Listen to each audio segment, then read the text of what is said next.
그 다음에 이제 세계화나 탈국병화를 해서 저는 이렇게 얘기합니다. 세계 시민형 인간이 돼야 된다. 그래서 저는 아이들한테 이렇게 얘기를 해요. 여러분들은 무조건 이중국적자가 되라. 병역 깊이 이민국적자 되라는 얘기는 아닙니다. 대한민국 국적 하나 하고 지구공화국의 국적 두 가지를 갖고 있다고 생각하고 살아가라. 그렇게 이제 저는 얘기를 해요. 그 다음에 이제 기후위기 이런 게 있으니까 당연히 생태 시민이야죠. 그러니까 이런 과제들이 이제 우리가 있는 겁니다. 이것들의 결국은 병목 지점은 대학 입시예요. 그러니까 근데 이것도 이제 곧 바뀔 가능성은 지금 있어요. 우리 모든 국민들이 다 비판적이기 때문에. 그 다음에 이제 대학 입시에 우리가 목을 매는 이유가 세층 인류대학에 가려는 거잖아요. 그러니까 1등부터 200등까지 대학이 서열화되어 있잖아. 이 서열을 완화시켜야 됩니다.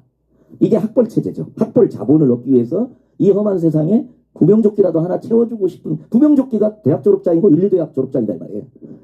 그러니까 과소비도 안 하시고 아이들 교육에 다 투자하는 거예요. 어떻게 보면은 그런 상황이 있는. 그래서 우리가 이제 어느 정도 우리가 극복해 가야 될 마지막 병목 지점은 눈에 보여요. 이걸 이제 잘 극복을 해서 정말 저는 소망이 있어요. 우리 국민들이 높은 아까 평등주의적 기대가 있기 때문에 정말 세계에 영감을 주는 그런 교육으로까지 갔으면 좋겠다. 정말 그런 소망이 있습니다. 교육감님은 3번이나 하셨기 때문에 좀 현실적인 답답함에 대한 질문을 드리고 싶은데, 아까도 말씀하셨지만 이 엄청난 큰 아젠다가 있지만 그게 현실로 교육까지 가는데 너무나 많은 시간이 걸린다. 그건 어쩔 수 없는 일이라고 하셨어요. 근데 그 사이에 우리 아이들은 굉장히 많이 더 혼란과 희생을 겪고 있다고 생각하거든요. 이런 어떻게 보면 공무원적인 그 일 스타일의 관행을 과감히 조금 삭제하고 어떤 정책을 폈을 때 좀 일괄적으로 빨리 할 수 있는 방법은 없는 건지, 그리고 어떤 정책이 나왔을 때 왜 학교마다 절대평가, 상대평가 이렇게 다르게 해서 더 혼란을 일으키는지, 이런 부분에 좀 답답합니다. 그래서 여기 우리 박 선생님 같은 경우 국가교육회의 했고 지금은 국가교육위원으로 돼 있는데 거기서 이제 대학 입시제도 같은 걸 논의를 하거든요. 그래서 저희는 이제 그 당시에, 그러니까 지금은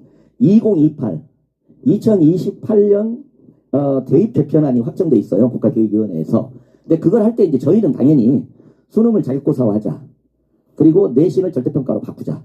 이제 이걸 이제 강력히 주장을 했는데 그게 우리 사회의 치열한 사회적 정치적 갈등의 반영인 거예요. 어떻게 보면 우리 당연히 그렇게 AI 시대 이렇게 당연히 가야 된다고 했는데 그 당시에는 그게 안 된 거예요. 그런데 그래도 우리들이 이게 항변하고 깔아놨기 때문에 이제 곧 논의를 해야 돼요. 2030년 혹은 2032년 대입 입시제도 같은 걸 확정을 해야 돼요. 미리미리. 그러니까 이제 저는 그 방향으로 갈 거라고 봅니다. 갈 거라고 보고 그렇게 가도록 여기 계신 분들도 함께 이제 노력을 해야 될 거라고. 그게 이제 단지 이제 느린 거죠. 왜 그렇게 느리냐는 거죠. 빨리 하기가 힘든. 아니 그렇게 따져니까 우리나라 정치도 왜 이렇게 치고받는지 집단 패싸움 같이 되는지 이렇게 빨리빨리 좀 어떻게 그게 우리의 이제 어떤 모습인 거죠. 그러니까 한편에서는 지금 말씀하신 선생님들이 얘기하는 방향으로 치열하게 노력을 하는데 이제 여러 가지 뭐 사교육 산업의 문제도 여러 가지가 있는 거죠. 그러니까 제가 뭐 변명하려는 게 아니고 어쨌든 방향은 큰 방향, 여기 계신 분들이 말씀하신 이런 방향으로 가야 되고 내부에